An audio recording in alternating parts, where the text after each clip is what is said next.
สบายดีทุกคนวันนี้มาพบกับใครอีกแล้วในซ่อง Golden Vlog และในวันนี้เขาจะพาทุกคนไปขี่รถลิ้นออกเบิ่งวิวงามๆอยู่ที่วิวชมวิวกิวม่วงอยู่ที่เมืองสิงห์เงินแขวงลำปางซึ่งวันนี้ก็เป็นมื้อวันอาทิตย์วันที่ค่อยพักผ่อนบ่ฮู้ว่าจะไปไสฉะนั้นก็เลยมาเฮ็ดวล็อกลิ้นๆเนาะขี่รถลิ้นๆอยู่ที่เมืองสิงห์เงินฉะนั้นบรรยากาศจะเป็นอะไรนั้นเฮาไปเบิ่งนำกันเลยไป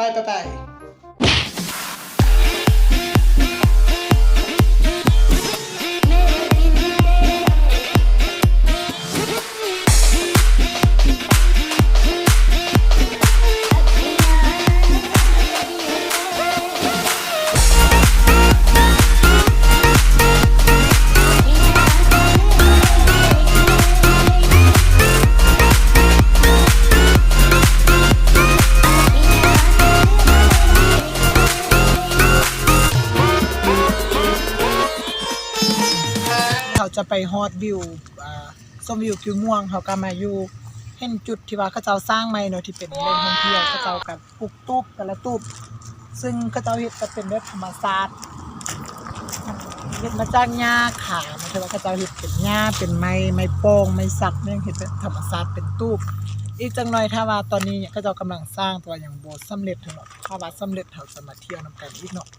นี่ไปเบิ่งบรรยากาศรอบๆที่ว่าเขาเจ้ากำลังเฮ็ดกัน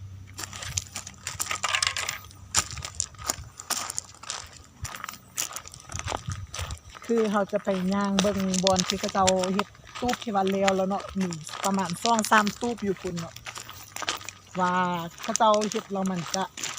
ที่นักท่องเที่ยวเขาเจ้ามาลิ้นก็คือวิวมันก็คืออยู่กิวม่วงแต่ว่าเดี๋ยวจะพาทุกคนไปเบิ่งว่ากิวม่วงเราเฮ็ดให้มันเป็นได้เนาะคือตอนนี้จะพาทุกคนไปนั่งเบิ่งตูบว่าเขาเจ้าเฮ็ดหั่นแม่นได้โอ้เอาหง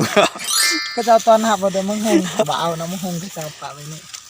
ก็คือมันเป็นธรรมชาติแบบนี้มีหญ้าแล้วก็มีเฟืองมีไม้สักที่ว่าเฮ็ดเป็นธรรมชาติก็เจ้าบ่ได้ตกแต่งนี่จังซี่นะบ่ก็เจ้าพักแวะกินข้าว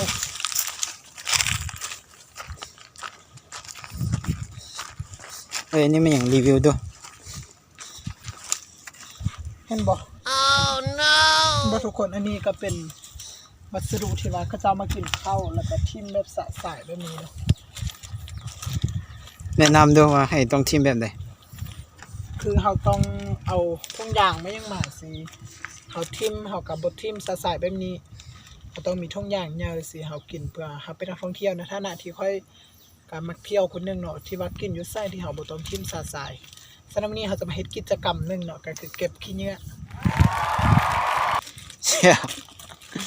เก่งได้ทุกอย่างสีขาวคุณทายไม่เลือก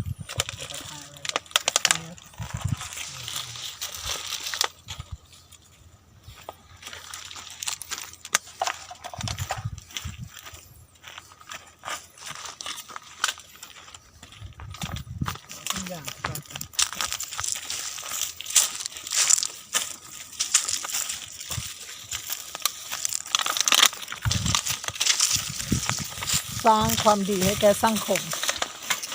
บ่แม่นสร้างภาพเลยเนาะ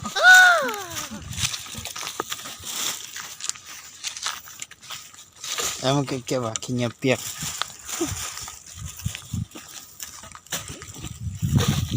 เอาตอนนี้เราจะพาทุกคนไปขึ้นเบิ่งวิวอยู่ที่ชมวิวกิวม่วงซึ่งบรรยากาศจะม่วนละดีจากต่อจากไปได้น่ะไปกันเลย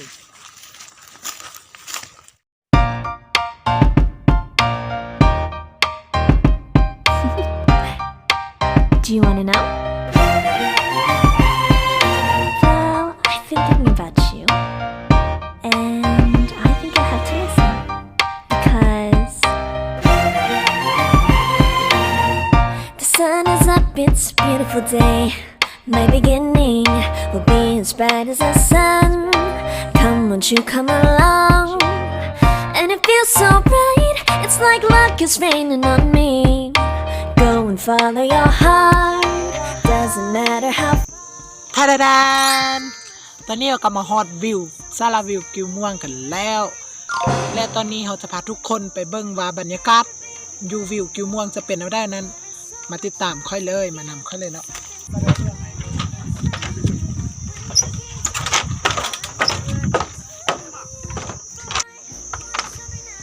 แทนตอนนี้เขาก็มาฮอตแลนด์มาร์คอยู่บนจุดชมวิวของวิวกิวม่วงเมืองเซเงินแขวงลาดบางกันแล้วเนาะซึ่งวิวตัวนี้นี่ทุกคนที่ว่ามาเยี่ยมยามหรือว่าผ่านไปผ่านมาทางไปแขวงลาดบางแล้วก็ทางไปนครหลวงเวียงจันทร์ทุกคนต้องมาแวะวิวตัวนี้เพราะว่ามันจะเห็นวิวได้ทั่วทั้งเมืองเลยเขาจะเห็นเมืองเซเงินที่ว่าบ้านจัดสรรกระเจ้าเฮ็ดแล้วก็มีน้ำขามที่คดโค้งไปมาที่ถ้าบรรยากาศเห็นแล้วเราเป็นตาซื่นใจเนาะส่วนหลายคนจะมาเที่ยวมาพักผ่อนหย่อนใจอยู่ที่นี่เพื่อกินข้าวหรือว่ามาสร้างสรรค์น้ำโมคูเพื่อมาชมวิว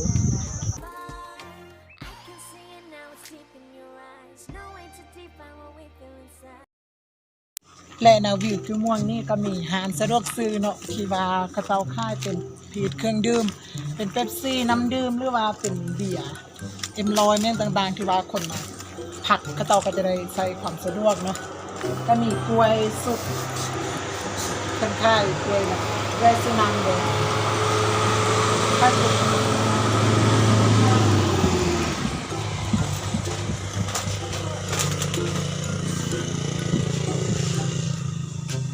ถูกซ่อม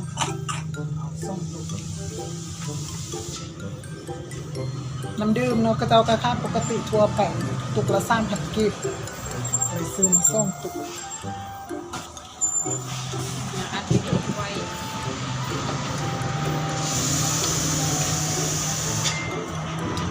วันนี้ข้างมันต่อยแล้วเขาก็จะพากันไปเบิ่งวิวแล้วกันนิดนึงเขาก็จะ